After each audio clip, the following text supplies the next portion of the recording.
sheesh, you got into that. Now when you hear it cranking like that, you might have to tighten up your drag a little bit.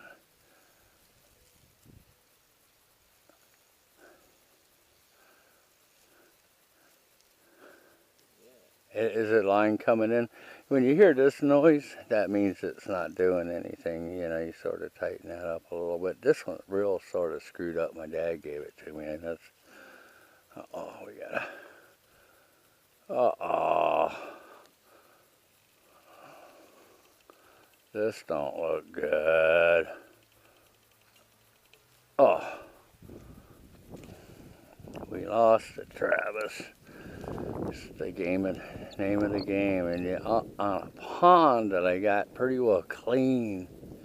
Oops, did I go through? Okay. See the end yet?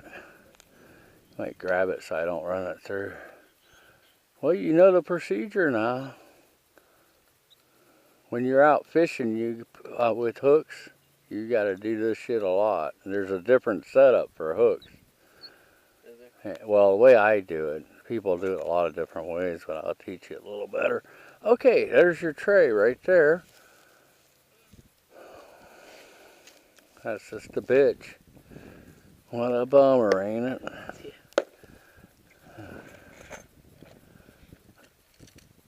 There you go. You should probably go over your top there so you don't fuck up and lose it, huh? Susie, get out of the water. I just like, I don't care if she goes in there, but.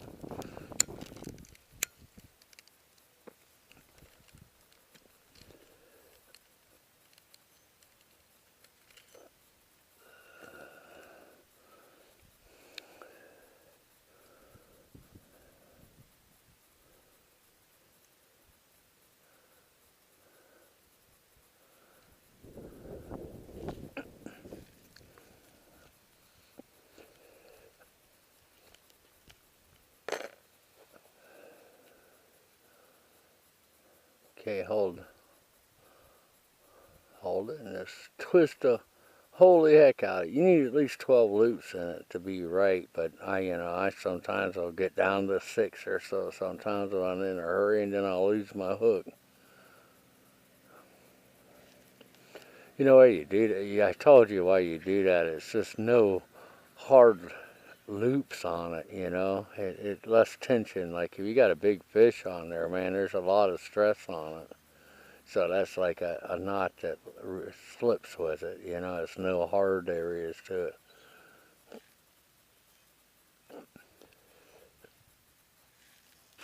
Hey, you're getting that down pretty good.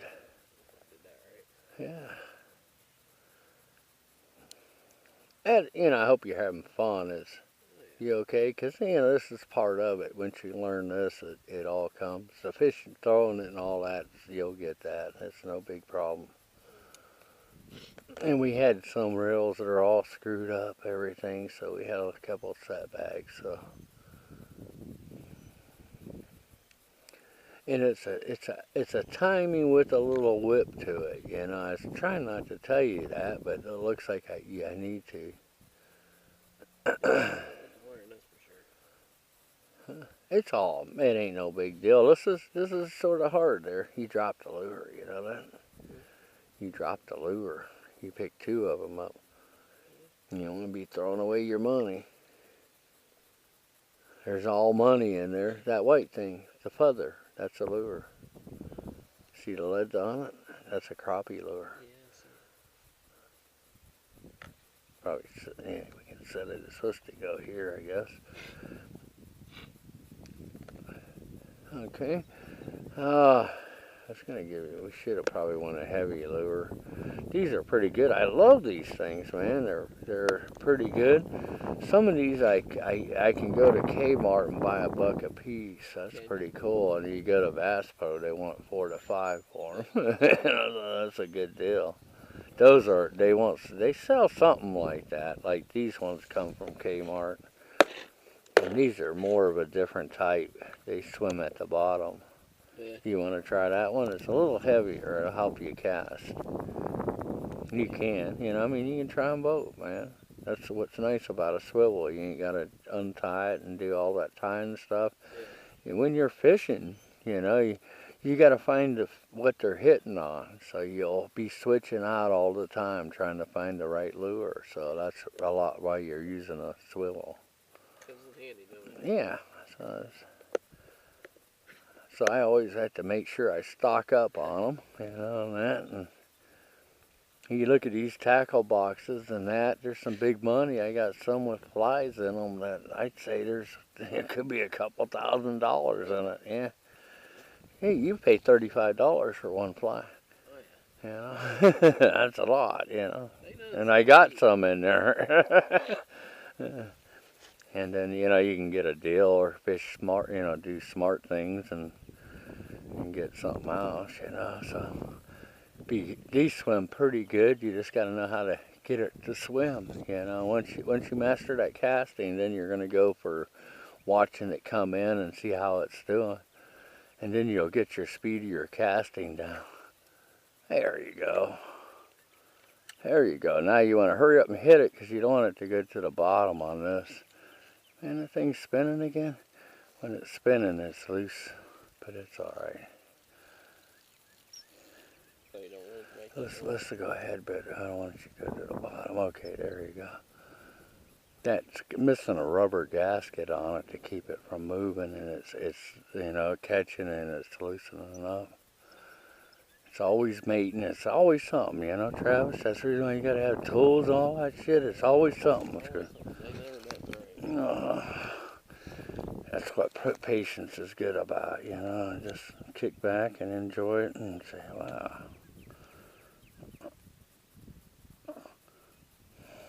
Okay. That's a good cast. Now, one thing with this lure, it's a little different just to tell you. It's a bottom diver, so you got to crank her up. But when you see it come up to the top, then you know you need to slow down just a little bit, okay? Hey, Travis, look, quartz. We had a rock crusher. We crush it, run it through a thing, and then get what they call it? It's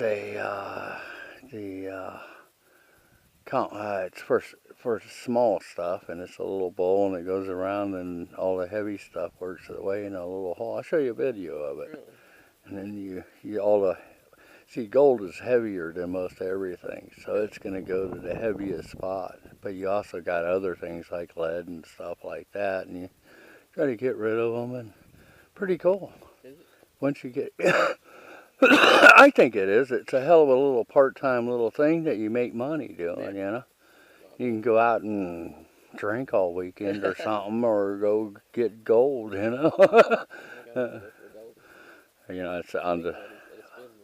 Yeah, that's you know, enjoy it, you know, that's the thing. Or find something cheap, it's fun, you know. Yeah. Camping's cheap, you know. It's not that cheap. It'll cost cost a lot of money, yeah. But it's still something, you know, it's cheaper.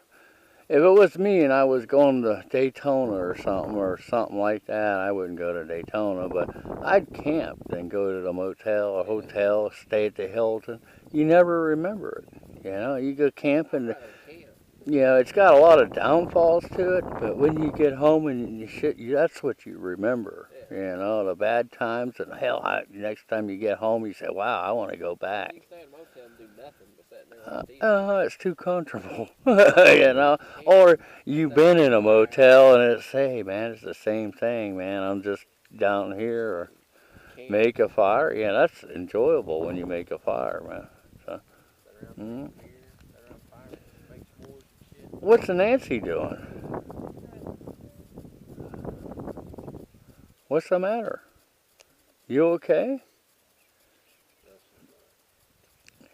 Huh?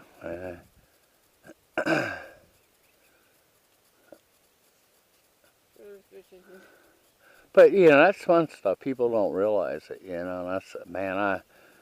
I'll go camping. I'll bring my air conditioner. I've actually brought a little couch I had. It was out of foam. You know, and it was pretty nice. You can flip it out, put it back up. You know.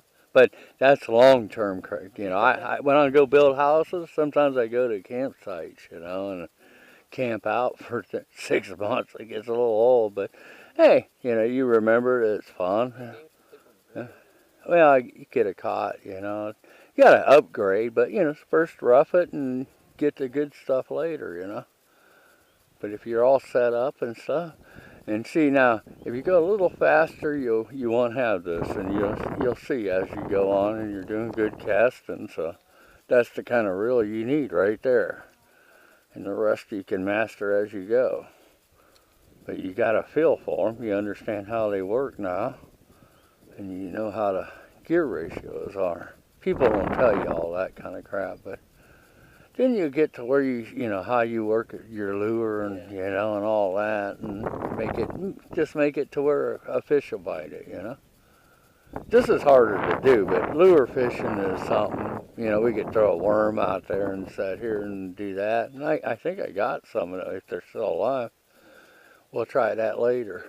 But you see, you're not going to catch bass, so with a worm you might, but mostly catfish and stuff, and which would be fun. We need to catch some catfish. I got some. I think I got one in here that weighs 30 pounds. Yeah. You got some big fish in this thing. But with this water got so low, now all the other fish, it was lower, so they have nowhere to hide, and all these big fish get a little hungry. Hey, buddy, what are you doing?